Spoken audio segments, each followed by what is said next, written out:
A'udzubillahi samii'il 'aliim minasyaitonir rajim. Bismillahirrahmanirrahim. Alhamdulillahirabbil alamin wassalatu wassalamu ala asyrafil anbiya'i wal mursalin sayyidina Muhammadin wa ala alihi washabbihi ajma'in. Rabbi yassir wa la tu'assir ya karim ya aziz ya jabbar ya mutakabbir. Alhamdulillah. Datuk Timbalan yang dipertua dan ahli-ahli Dewan Undangan Negeri Sembilan sekalian, terlebih dahulu saya merakamkan setinggi-tinggi penghargaan kepada Datuk Timbalan yang dipertua atas ruang dan peluang yang diberikan untuk saya menyertai perbahasan membincangkan Belanjawan Negeri 2026 yang telah dibentangkan oleh Yang Amat Berhormat Menteri Besar pada hari Jumaat yang lepas. Dalam perbahasan ini, saya ingin mengupas beberapa perkara penting yang menyentuh kepentingan rakyat serta beberapa aspek dalam Belanjawan 2026. Yang pertamanya, isu struktur hasil negeri, penjualan aset bukan penyelesaian mampan. Yang pertama, Datuk Timbalan yang dipertua, saya ingin memetik laporan audit negara 32025 muka surat 31 dan 32 yang baru dikeluarkan dilaporkan perolehan daripada jualan barang-barang yang merupakan penyumbang utama hasil kerajaan negeri bagi tahun 2024 dengan jumlah 274 juta poin 33, lebih kurang 43.1%. Data menunjukkan bahawa hasil premium pemberian milikkan berlaku peningkatan ketara pada tahun 2024 dengan jumlah 185.83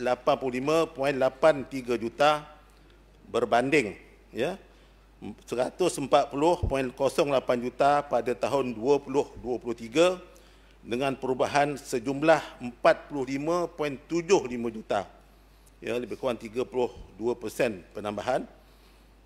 Bolehkah pihak kerajaan menjelaskan kepada Dewan Yang Mulia ini perincian jualan barang-barang tersebut, aset tersebut? Sumber pendapatan begini meskipun baik, namun terdedah kepada ketidaktentuan pasaran dan tidak menjamin pendapatan jangka masa panjang yang stabil. Kita tidak boleh terus bergantung kepada penjualan aset sebagai sumber pendapatan negeri. Ia umpama menjual harta demi belanja harian. Langkah ini tidak mampan dan boleh menjejaskan kedudukan fizikal negeri pada masa hadapan. Saya ingin membawa suara semak dan imbang dalam Dewan ini. Sejauh manakah strategi jangka masa panjang negeri dalam memperkukuhkan asas hasil yang lebih mampan, konsisten, tanpa membebankan rakyat. Yang kedua, isu kutipan hasil dan tunggakan cukai tanah.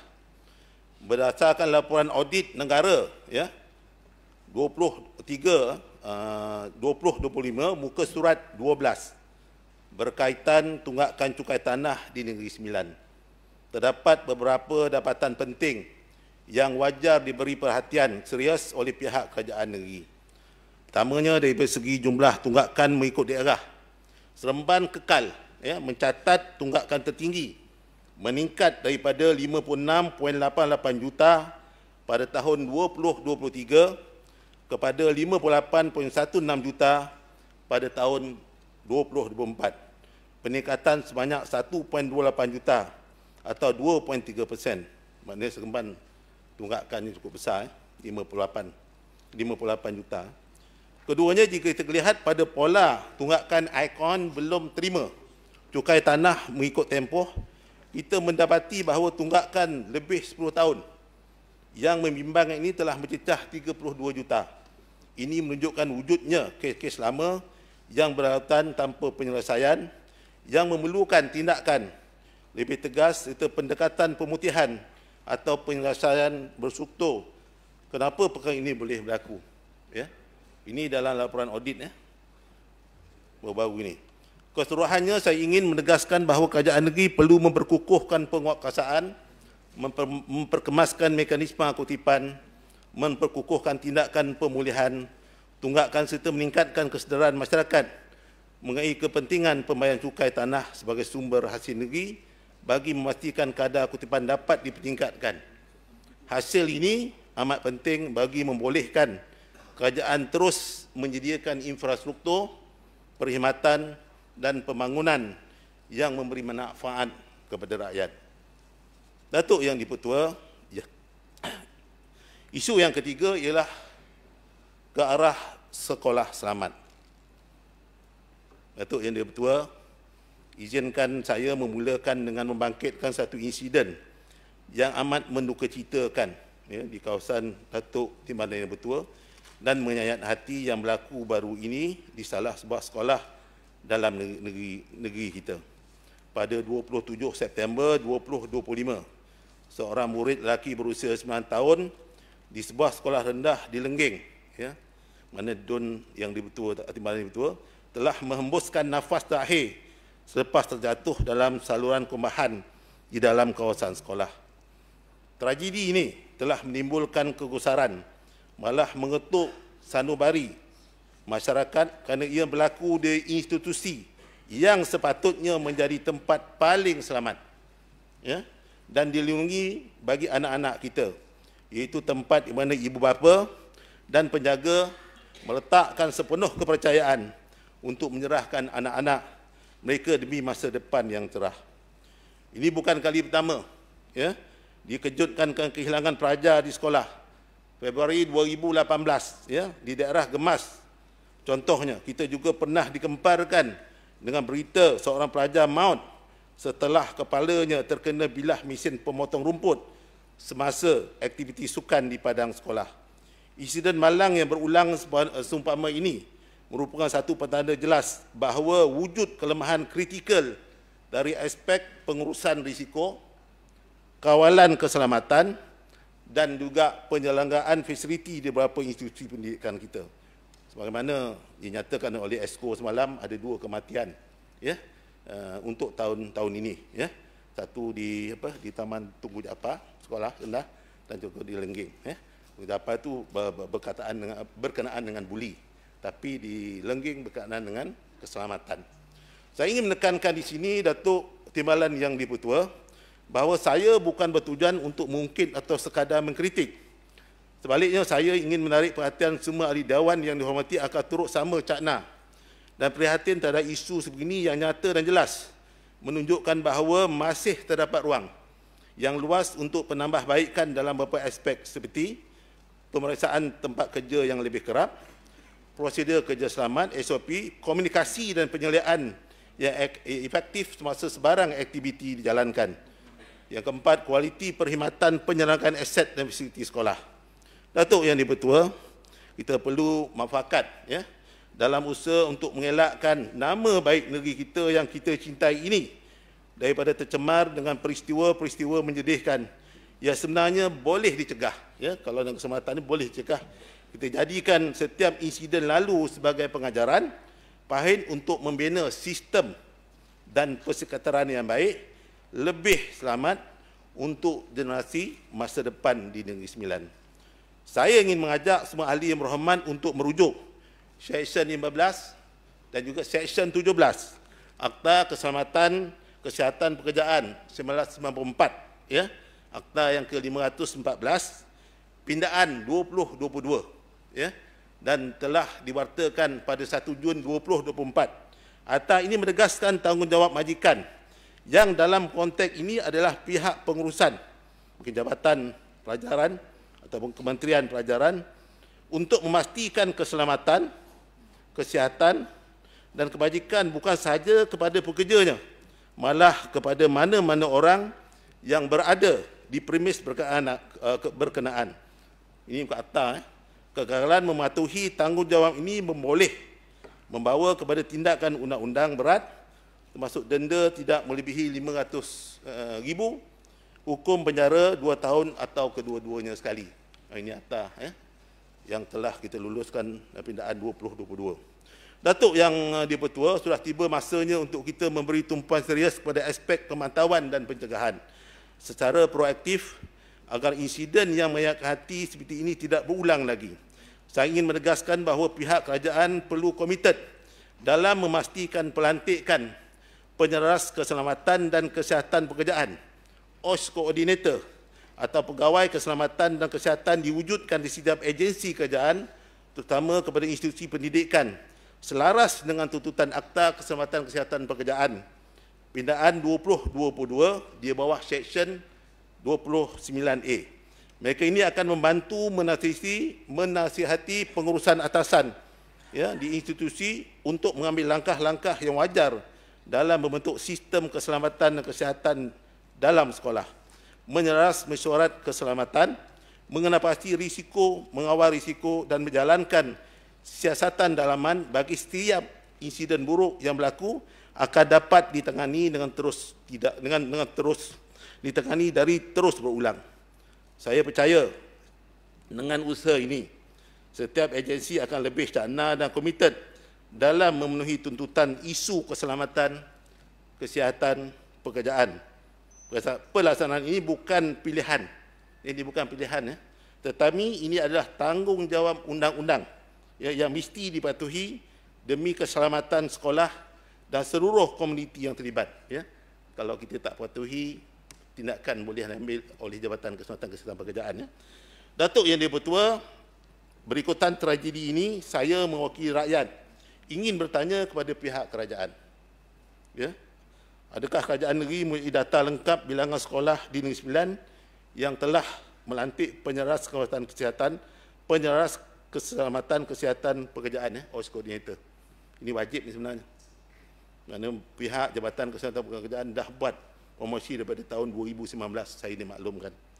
Adakah kerajaan negeri telah bercadang menjalankan audit keselamatan menyeluruh terhadap semua sekolah? Dengan ini, saya ingin mencadangkan agar kerajaan negeri memperuntukkan dana khas untuk menjalankan kursus penyeras keselamatan kesihatan pekerjaan di sekolah-sekolah serta agensi-agensi kerajaan. PBT apa semualah kena buat. Ini mengikut undang-undang kita. Itulah sedikit berkenaan dengan keselamatan. Dan yang seterusnya, ini isu anjing liar ni berterusan. Isu anjing liar ni pun isu keselamatan penduduk. Bulan April lah itu saya bentang isu. 2 minit boleh? Oh, janganlah macam tu. Datuk Yang Dipertua, berilah ruang sikit. Datuk Yang Dipertua, saya juga ingin memanjangkan suara rakyat berkenaan isu anjing liar yang masih terus berterusan, mengganggu gugat keselamatan dan mencemarkan keharmonian kehidupan harian dalam Dewan ini. Kita maklum sidang DUN pada April 2025. Kita semua telah sepakat dan seberat suara bersetuju dengan cadangan pelupusan anjing liar di kawasan majoriti Melayu. Namun kini setelah 6 bulan berlalu lebih, rakyat masih belum merasai keberkesanan keputusan yang telah diambil.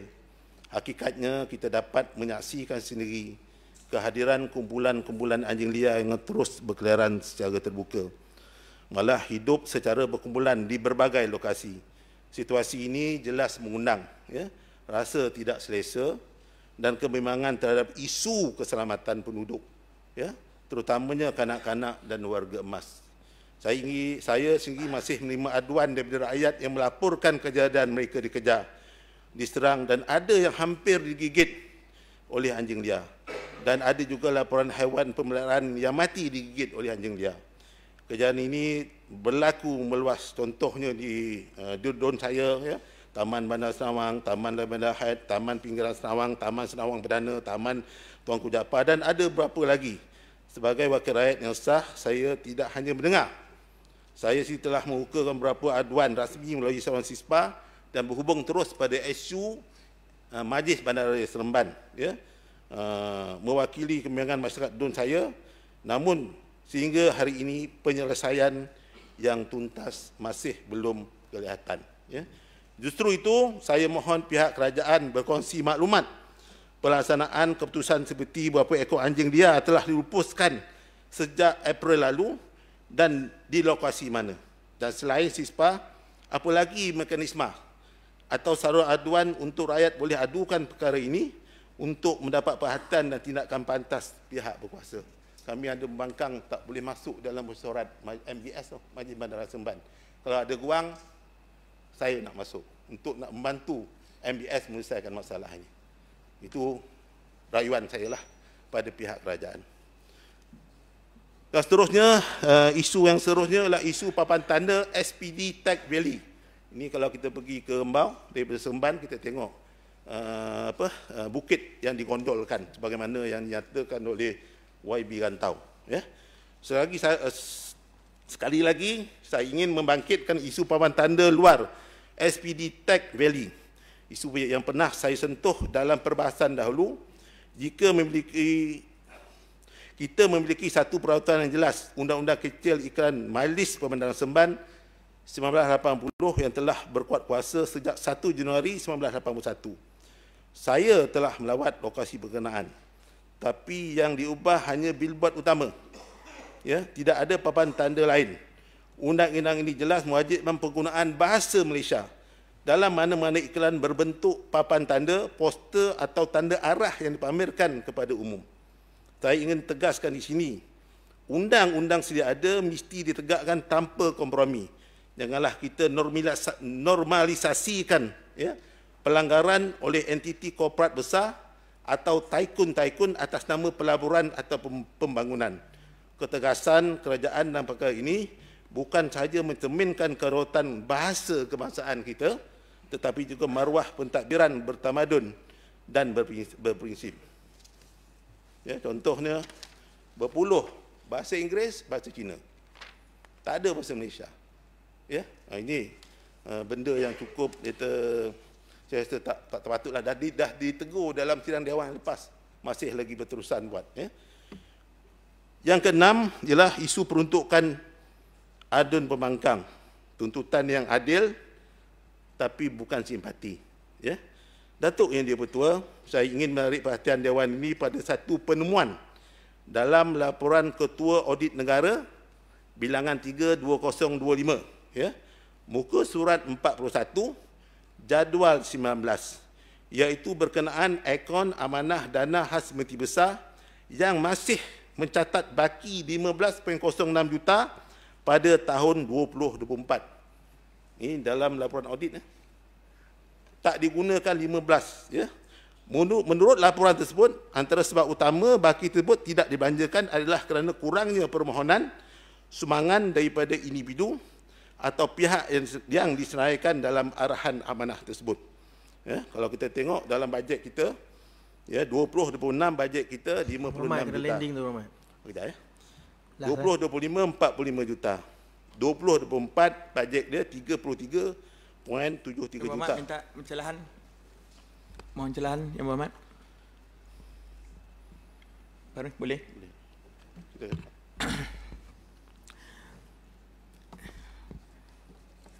Tok Speaker, minta sikit masa Tok Speaker. Sebab cenah kemarin 52 minit bercakap. Kami adun pembangkang ni bulan sidang yang sudah ni tak ada bahas. So kalau boleh kita dah nak masuk 20 minit ni. Tadi 15 minit kita bagi. Ni dah masuk 20 minit. Sikit. Ni lampu nak bercelah pula. Jadi 30 saat. Yang Berhormat Paroi, apa pandangan Berhormat Paroi kalau peruntukan tidak digunakan dalam audit tu 15 juta, pada tahun ini peruntukan pembangunan 150 juta Menteri Besar, P50 mendapat kenaikan mendapat 37.33%, iaitu sebanyak 56 juta ringgit. Manakala P51, P54, P62 dan P60 yang sangat penting diturunkan. P50 mendapat 56 juta, bermakna satu hari Menteri Besar diperuntukkan sebanyak RM153,424. Adakah keperluan begitu banyak diperlukan oleh Menteri Besar untuk satu hari? Jadi saya minta pandangan, dan juga mengapa perumahan rakyat hanya mendapat 3 juta untuk rakyat perumahan, tetapi Menteri Besar untuk membaik pulih kediaman mendapat 0.91, bermaksud RM910,000. minta penjelasan pandangan Pak Rui.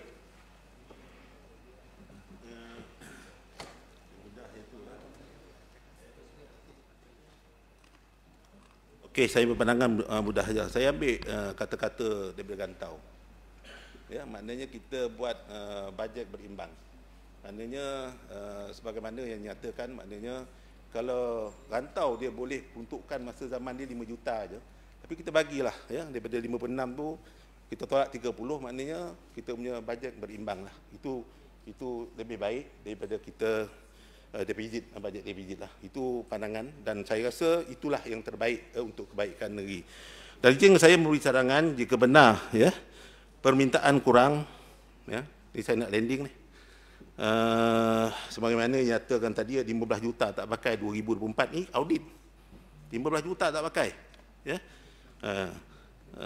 Jika benar permintaan kurang, maka eloklah dibuka ruang kepada adun pemangkang yang sentiasa bersungguh-sungguh memohon, ya, demi manfaat rakyat yang kami wakili. Kami di Blok Pemangkang bukan menagih simpati, apatah lagi mendesak tanpa asas, tetapi menuntut hak yang adil untuk memastikan perkhidmatan dan kebajikan rakyat di kawasan kami tidak ketinggalan hanya kerana perbezaan logo parti. Keadaan fizikal tidak boleh bersifat selektif dan partisan, ya. Jika madani menjadi tema belanjawan, maka tunjukkan keadilan dalam tindakan, bukan hanya dalam ucapan dan atas kertas. Inilah asas kepada good governance dan integriti pentadbiran. Ya, menyantuni semua adun secara adil dan tidak meminggirkan mana-mana pihak hanya kerana mereka tidak berada dalam blok kerajaan. Kami ini check and balance kerajaan. Ya. Kami menang dalam pilihan raya, mendapat mandat daripada kerajaan, ya, dan itulah kami masuk dalam Dewan Yang Mulia ni, ya, bincang hak rakyat, bincang bajet, ya, lalas kami tidak diberi peruntukan, adil atau tidak, fikir-fikirkan sendiri.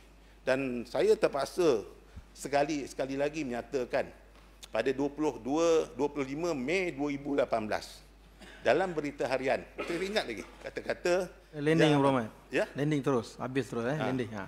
Maknanya apa yang dia kata, maknanya bagaimana seorang adun ingin berkhidmat jika tidak diberi peruntukan. Saya 10 tahun tidak diberi peruntukan. Ya. Maknanya pada masa tu dia nak beri peruntukan. InsyaAllah saya rasa setelah 3 tahun saya rasa dapat diberi sedikit peruntukan, ya, bukan untuk kami tapi untuk rakyat, ya, Pemangkang. Dan akhir sekali saya landing, ya.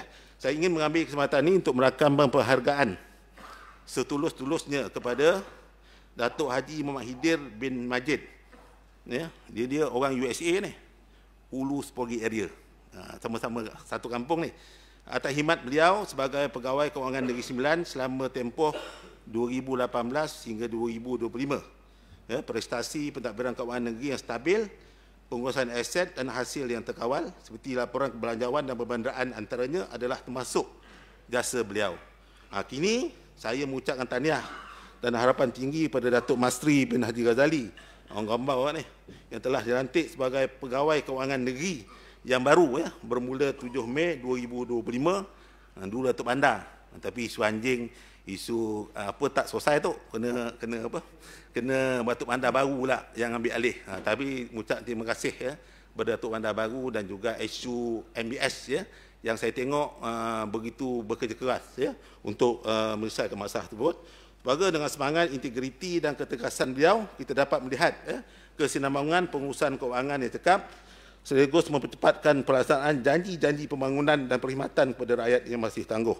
Namun ingin saya mengingatkan bahawa tanggungjawab ini tidak boleh jadikan alasan untuk berlengah setiap projek, janji dan amanah. Mesti disempurnakan. Kita menuntut hasil nyata, bukan hanya angka dalam akaun.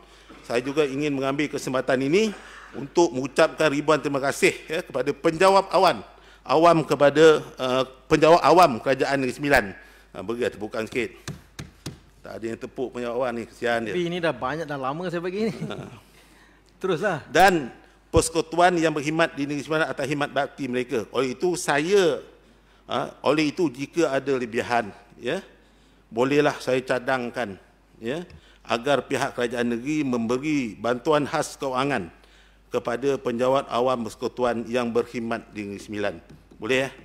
Dan mudah-mudahan sebagai penutup, izin saya berkongsi dua surah Al-Maidah berbunyi, dan bertolong-tolonglah kamu dalam perkara kebaikan dan ketakwaan, dan kamu bertolong-tolong dalam perkara dosa dan permusuhan. Ayat ini menjadi asas kepada kerjasama merentas sempadan politik, latar belakang dan perbezaan kepartian. Ia menggalak semua pihak termasuk kerajaan dan pembangkang untuk bersama-sama dalam hal kebajikan rakyat dan pembangunan negeri asalkan tidak melanggar prinsip kebenaran dan juga keadilan. Dan sebenarnya asal negeri kita ini tercinta, Negeri Sembilan, saya tinggalkan 2 rakaat pantun tujukan pada timbalan yang timbalan Datuk Speaker lah. Kena jawab ni tu. Bumi dan rembau subur bersemi, putik melata harum bertahan, amanah di tangan, harap terjaga di hari, demi Negeri Sembilan sentiasa aman. Satu lagi, gunung berembun, lembah berseri, seri padi di sawah luas terbentang, pegang amanah, junjung janji ini, agar rakyat senang, negeri gemilang. Datuk Yang di-Pertua dengan ini parui menyokong belanjawan 2026 Negeri Sembilan dengan pindaan seperti yang nyatakan pada yang telah dibentangkan pada 5 Disember 2025. Wabillahi taufik. Assalamualaikum warahmatullahi wabarakatuh.